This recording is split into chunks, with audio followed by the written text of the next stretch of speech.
Me vendim të Ministrisë së Shëndetësisë dhe Mbrojtjes Sociale, shërbimet mjekësore që do të jepen për pushuesit e huaj në qendrat shëndetësore do të jenë me pagesë.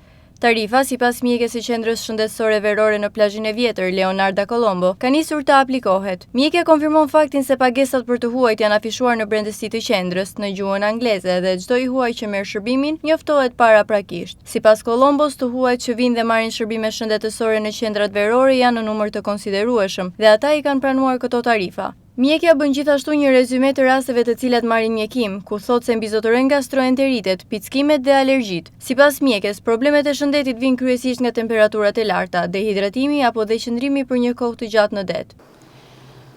Përgjithsisht, mund të themi se krahasuar me muajin qershor, fluksi i turistëve është rritur. Kemi pasur kryesisht shqiptar krahasuar me turistët e huaj. Përgjithsisht rastet kanë qenë gastroenterit, të cilat janë shoqëruar ose jo me diare, dhe reaksionet alergjike të ndryshme nga pickimi i insekte apo edhe nga kandilat e detit.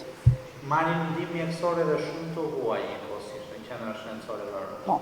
Qendrat verore janë si për të huajt ashtu edhe për shqiptarët. Ka pasur krahasuar me muajin qershor, numri i turistëve të huaj është sfogëluar, por që çdo i huaj dhe çdo turist që ka ardhur e ka gjetur ndihmën e nevojshme shëndetësore. Besoj gjatë verës apo deri në tani të huajt janë shumë, pavarësisht edhe themi edhe numrit me rënje në muaj të caktuar, por janë Po, pavarësisht se nga muaji qershor ka ardhur duke ulur, vazhdon që të jetë i lartë duke marrë parasysh në përgjithësi, domethënë të turistëve.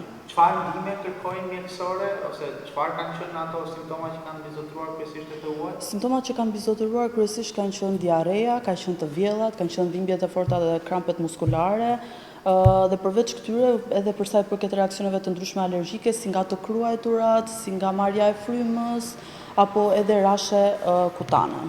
Moshat më të prekura ose kush ka qenë ajo grup moshë që dominon dhe Krahasuar me muajin qershor, në të cilin mbizotëronin moshat e mëdha, moshat e treta nga fusha 65 vjeç dhe lart, në këtë muaj është parë që kemi rritje edhe të moshave nga 15 deri në 44 vjeç, por që kryesisht moshat mbizotëruese janë nga mosha 15 deri në 65 dhe lart. Për të huajt shërbimi ofrohet pagas apo shtyr me pagesë? Tashmë shërbimi për turistët e huaj është me pagesë. Çmimet e pagesave janë të ilustruara që në hyrje të ambulancave dhe qendrave verore, dhe ata bëhen me dije që në momentin që vinë. Si e presin këtë vendim kur i thua që është me pagesë? Kryesisht ka pasur reagime pozitive, domethënë kanë qenë mund të themi as të lumtur as të mërzitur, por që kanë qenë pozitive dhe kanë qenë të gatshëm të paguajnë për shërbimin. Besoj ka marrë shërbim cilësor. Po, as nuk diskutohet. Ishte që janë ndihmes qendrat verore?